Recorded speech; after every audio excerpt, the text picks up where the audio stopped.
in Revelation chapter 3, verse 20.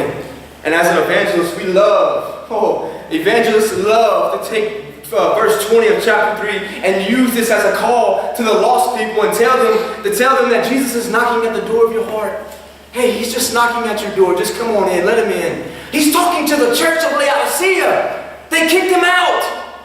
Laodicea had left God outside the door, and they were trying to have service without him. Every other church, he named something good about them, except for Laodicea. You know why? Because God wasn't in there to see anything.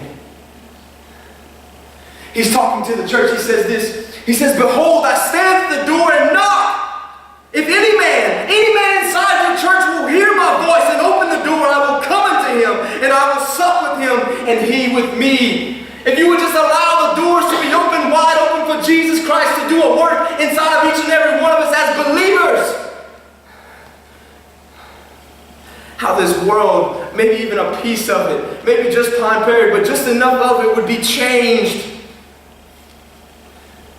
He's knocking at the door of this church in Laodicea.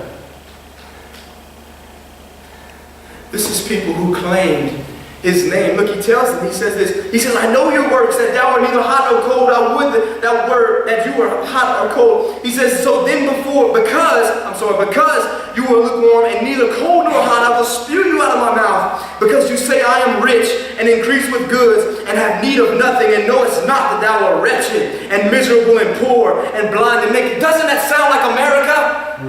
Doesn't that sound like us today? I don't need anything. God has blessed me so much. I have no need of nothing. Oh, everything's good. In fact, I have too much. That's a problem because you don't need God. We think we have everything, and then really and truly we have nothing. Paul told Timothy, he said, there's coming a day when the doctrines of devils will be spread abroad. And one thing he said that really sticks out to me. He says they would preach that gain is godliness. That's not good.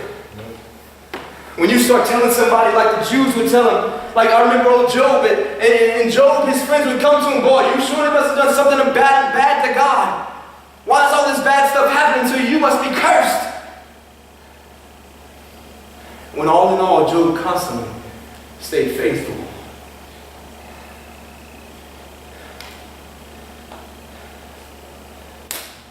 I don't want people, myself included, my family, our church family here or in Eunice or anywhere for that matter, to hear on the day of judgment when Jesus cries out to the churches, I've been standing and knocking at your door. Why haven't you let me in? You allowed the programs. I wasn't in them. You allowed all the 12 steps and all the good stuff, and yeah, these things, the 12 steps isn't bad, but it's not Jesus Christ. It's not the gospel. Oh, we added to it. Yeah, brother, I understand what you're saying. But Paul said, I preach Jesus Christ and him crucified.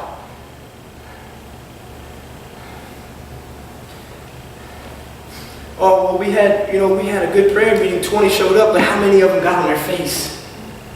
20 showed up, but how long did you pray? 20 showed up, how effectual and fervent were your prayers? You see, He's not gonna call us to do things that He didn't think we could do. He's going to call us to follow and be as His Son. And I'm telling you right now, listen, today we are not even looking close to the bride of Jesus Christ.